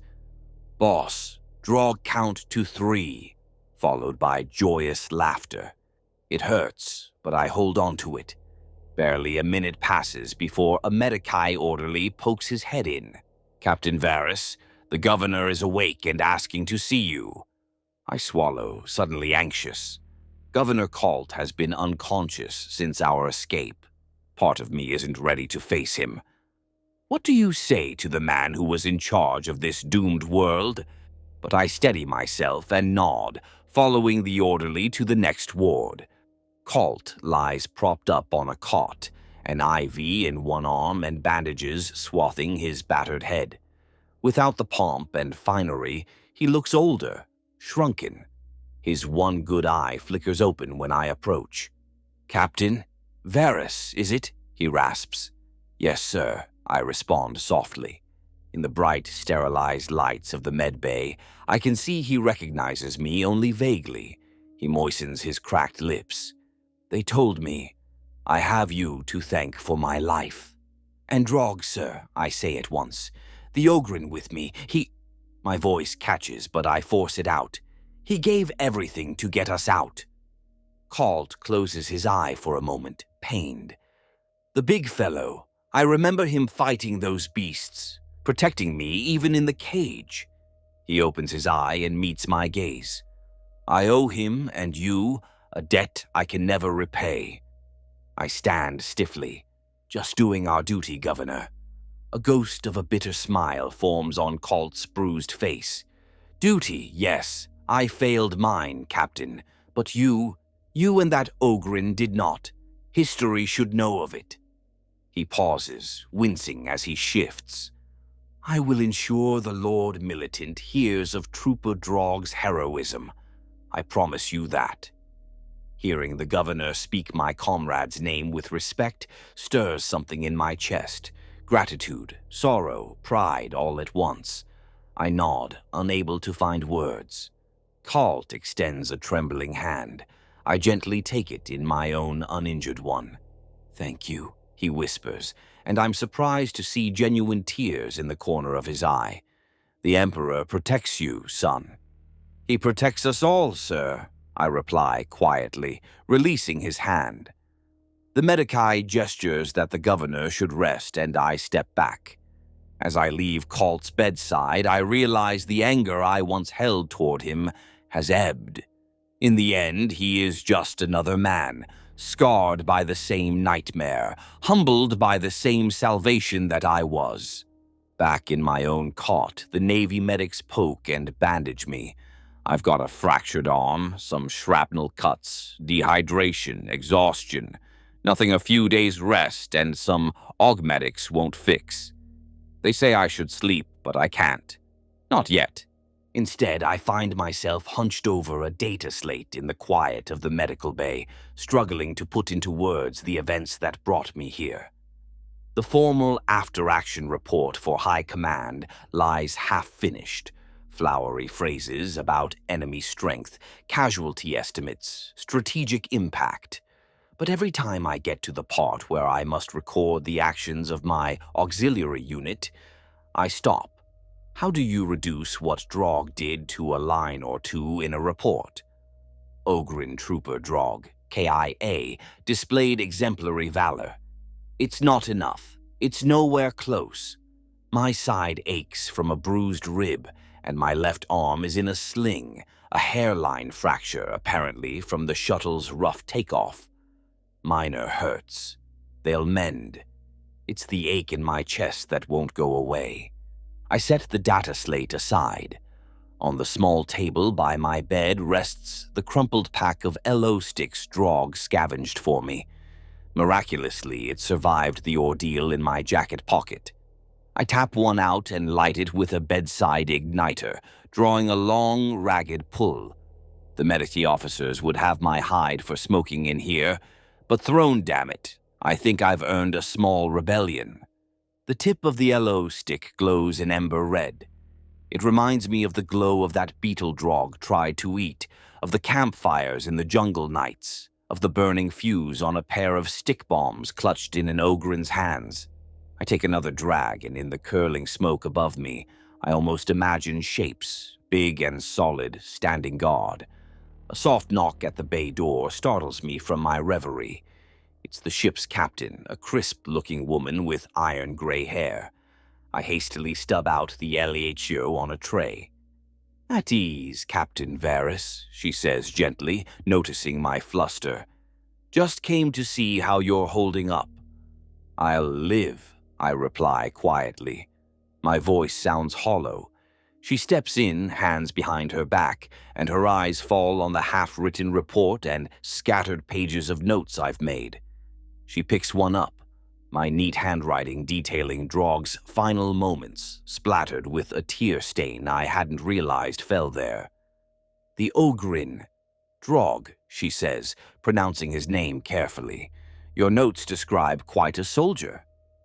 I swallow the lump in my throat and nod. "The best I've ever known." "The Navy has picked up your distress vox from last night," the captain continues. "We know the broad strokes, but I want you to know. We'll make sure his story is heard. The crew already speaks of the Ogrin who saved an Imperial governor and his officer. We picked up a few other survivors across the hemisphere on our sweeps, but none of their tales carried quite the heroism of yours. It's not the ending I expected when we got the order to pull out of the system. It's better." She offers a small, respectful smile. I don't trust myself to speak, so I simply bow my head in thanks.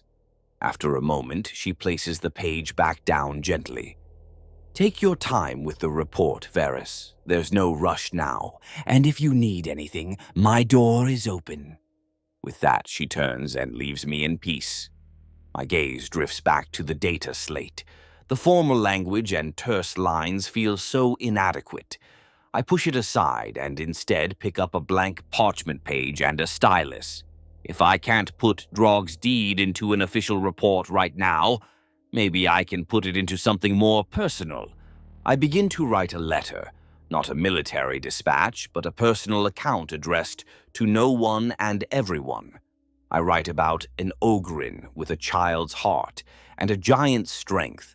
I write about how he kept a lonely guardsman sane in the wilds, how he fearlessly faced every horror with loyalty and courage. I write about the glow beetles, the silly jokes, and the gentle way he honored the dead. The words flow now, halting and messy, but true. At some point, tears blur the ink.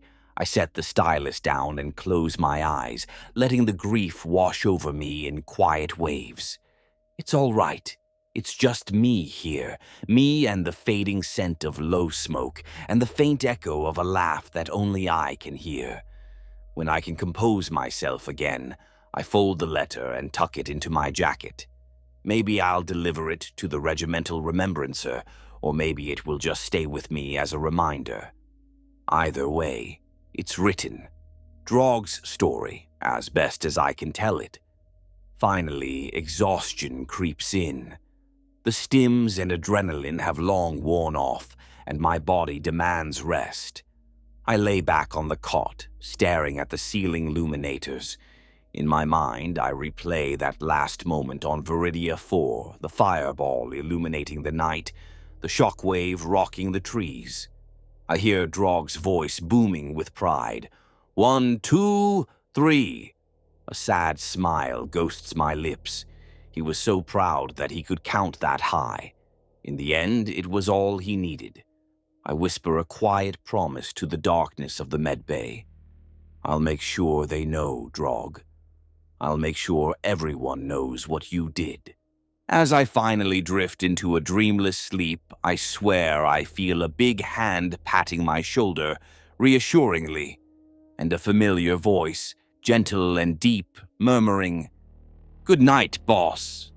Viridia the Fourth is still lost for now, its jungles crawling with greenskins. But the Imperium endures through the courage of souls like Drog. Perhaps someday soldiers will return to reclaim that world, inspired by the tales of what one O'Green and one guardsman accomplished together. He only knew how to count to 3. But Emperor, be my witness, those 3 were more than enough to define a hero.